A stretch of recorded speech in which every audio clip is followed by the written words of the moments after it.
Nagapati ang Iloilo Provincial Veterinary Office nga dakong porsyento sang baboy nga saguron sa mga mangunguma sa subong ang makasurvive. Suno kay Dr. Daryl Tabuada, hindi man masigurado ang zero mortality rate kadungan sang pagbalik sagod sa mga mangunguma sang baboy matapos ang outbreak sang African Swine Fever o kan ASF.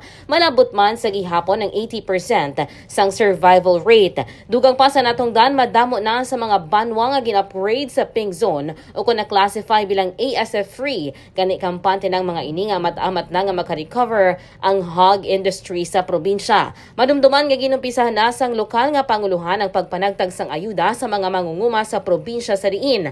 Kada qualified nga beneficiary ang makabaton sang tig-duha ka idik sa idalom sang ASF recovery program. Not necessarily nga zero mortality rate, but of course kampante kami nga dako sang porsyento sa mga baboy nga saguron sa mga farmers naton is makasurvive because of their biosecurity.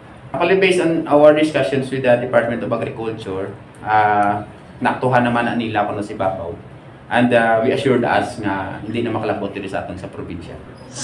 Sa karon pa dahil nga ginatinguhaan sang Iloilo Provincial Government nga mapaayong hog industry sa probinsya sang Iloilo. Inisikan kay 5 Alex Escalante para sa Kampiyon nga Balita, Serbisyo Publiko, kag Kalingawan sa Iloilo. K5 News FM.